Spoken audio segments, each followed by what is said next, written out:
naše teme i dileme.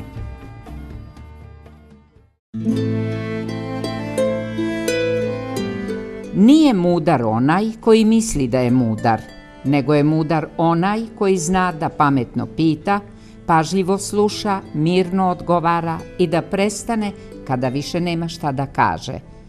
Ovo je nekada, negdje, neko mudar poručio. Nije nego. Ne Shaw Bernard, nego George Bernard Shaw.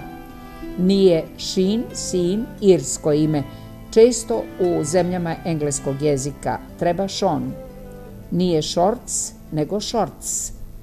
Nije Steinbeck, bolje je Steinbeck po američkom izgovoru ovog prezimena. Nije Stockholm, bolje Stockholm. Nije Šukun djed, Šukun baba, nego Čukun. Tačka, množina, ne tačci, nego tački. Nije Tagore, Rabindranat, nego Tagor, se javlja samo u engleskoj transkripciji i ne izgovara se. Nije taoc, nego talac, množina, taoci, talaca. Ne Tanzanijac, tanzanijski, Tanzanija, treba Tanzanac, tanzanski. Nije pravilno tapacirati, tapaciran, nego tapecirati, tapeciran, kao tapet. Ne Turner, uobičajena transkripcija za engleski, tačnije bi bilo Turner. Nije Townsend, Townsend, nego Townsend. Nije tercijalan, nego tercijaran. Ne točioc, treba točilac, množina točioci, točilaca. Pogrešno je transferzala, treba transverzala, transverzalan. Nije Tunižanin, nego Tunišanin, Tunišanka, Tuniski. Nije takson u Arizoni, treba Tucson. Nije dobro učestan, učestanost, nego učestali, učestala, učestalo, učestalost. Ne Ulix, nego Ulis, ali je bolje Odisej. Ne unutar politički, unutar trgovački, treba unutrašnjo politički, unutrašnjo trgovinski. Ne u pomoć, treba u pomoć. Nije uprkos nečega, nego uprkos nečemu. Ne uselenje, treba useljenje. Ne utovarati, utovaram, nego utovarivati, utovarujem. Ne vaskulni, koji se tiče krvnih sudova, nego vaskularni. Nije vegetarijanac, nego vegetarijanac, vegetarijanci, vegetarijanski, vegetarijanstvo. Ne Versace, treba Versace. Nije toki voki, nego voki toki prema engleskoj verziji. Ne zajašim, nego zajahati, zajašen.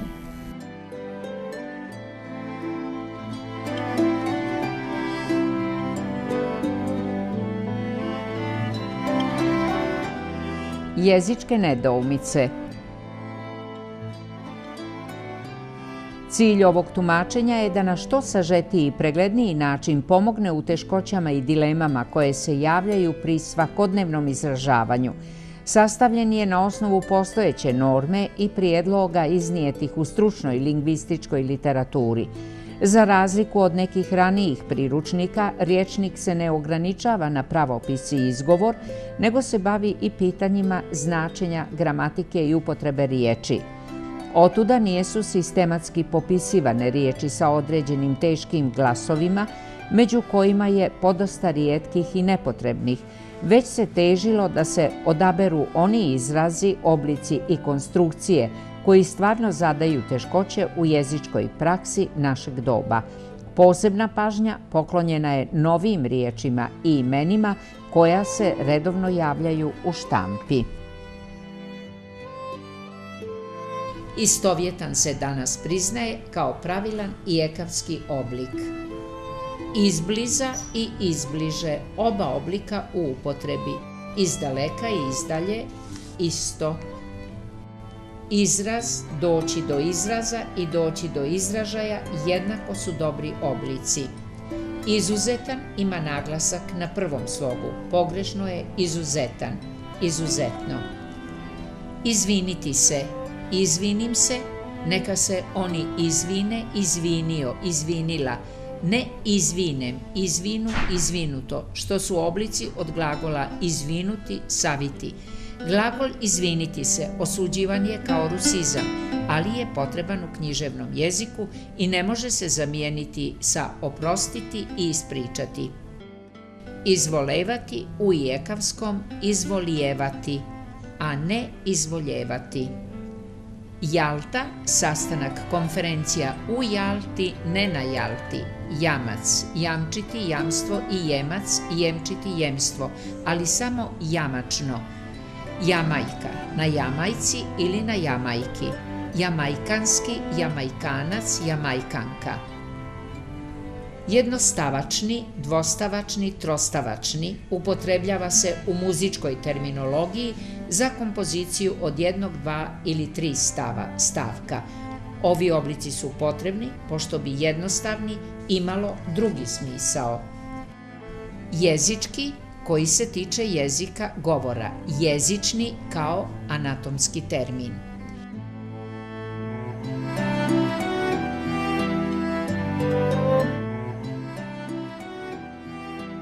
Zašto se kaže? Zbilja, zašto? Jezikom se svakodnevno služimo, govorimo ili pišemo, ali o jeziku rijetko kad i razmišljamo. Upotrebljavamo tako neke riječi i izraze i znamo dobro šta oni danas znače, a ne pada nam ni na pamet da se zapitamo zašto se baš tako kaže ili kako su te riječi i izrazi nastali. Kad recimo neko o nečemu pojma nema, kažemo da su to za njega španska sela, a pritom, eto, ni sami pojma nemamo odakle nam taj izraz, kao i mnogi drugi slični njemu. Sve su to za nas stvarno španska sela. Edipov kompleks.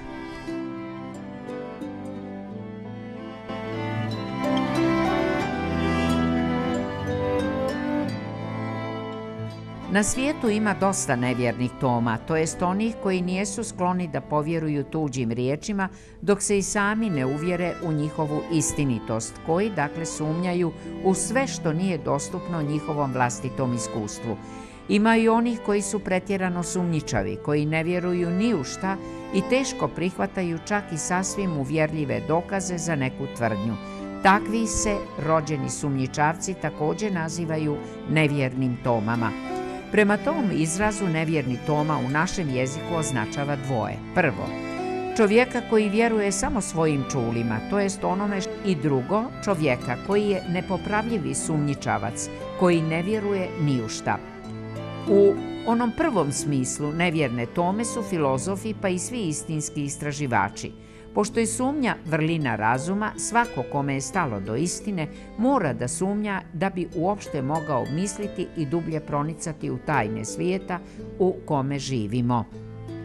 U drugom smislu izraz nevjerni Toma ukazuje na negativnu osobinu onih koji su pretjerano sumnjičavi. Takav njihov odnos prema svijetu dovodi do negiranja svega postojećeg pa i mogućnosti bilo kakve spoznaje i napretka. Primjera koji potvrđuju prvo ili drugo značenje izraza nevjerni Toma ima dosta u našoj dnevnoj štampi, literaturi ili u svakodnevnom govoru, tako da ih nije potrebno ni navoditi. Prvi i pravi nevjerni Toma bio je Toma Apostol, jedan od 12 Hristovih učenika i vjerovjesnika hrišćanstva. Atribut nevjerni Toma stekao je zbog toga što jedini među apostolima nije odmah povjerovao u Hristovo uskrsnuće. U Novom Zavjetu, Evanđelje po Jovanu, glava 20, govori se o tome kako je Isus Hristos 3. dan po raspeću, dakle u nedjelju, ustao iz groba, uskrsnuo. Prvo se javio Mariji Magdaleni s porukom da ode braći njegovoj apostolima i kaže im da se vraća Ocu svojemu, to jest Bogu. Uveče se pojavio i pred učenicima dok su sedjeli u zatvorenoj prostoriji i rekao im: mir vam. I ovo rekavši, pokaza im ruke i rebra svoja. Onda se učenici obradovaše vidjevši Gospoda. A Toma, koji se zove Blizanac, jedan od 12, svjedoči dalje evanđelist Jovan, ne bješe ondje među njima kad dođe Isus. A drugi mu učenici govorahu: vidjesmo Gospoda, a on im reče: dok ne vidim na rukama njegovijem rana od klina i ne metnem prsta svojega u rane od klina i ne metnem ruke svoje u rebra njegova, neću vjerovati. I poslije 8 dana opet bijahu učenici njegovi unutra i Toma s njima. Dođe Isus kad bijahu vrata zatvorena i stade među njima i reče im: mir vam. Potom reče Tomi: pruži prst svoj amo i viđi ruke moje i pruži ruku svoju i metni u rebra moja i ne budi nevjeran nego vjeran. Iz ovog biblijskog kazivanja potekao je izraz nevjerni Toma. Zadržao se u jeziku vijekovima i danas se, kako je već rečeno, upotrebljava u značenju onaj koji u sve sumnja, koji je ispunjen nevjericom, koji ništa ne vjeruje, skeptik. I na kraju treba reći da se pored riječi nevjerni Toma upotrebljava i nešto izmijenjen izraz nevjerovni Toma. Ovo zato da bi se izbjegla dvoznačnost, da se ne bi pomislilo kako je riječ o onome koji nije vjeran, koji ne drži zadanu riječ. A apostol Toma, znamo, nije bio takav. On je bio onaj koji u sve sumnja, što upravo označava i izraz nevjerni Toma, koji je toliko uobičajen i ustaljen da nema nikakve potrebe za njegovim mijenjanjem. Uostalom, oni koji ga upotrebljavaju znaju dobro i šta znači. Sad evo znamo nešto više i o njegovom nastanku.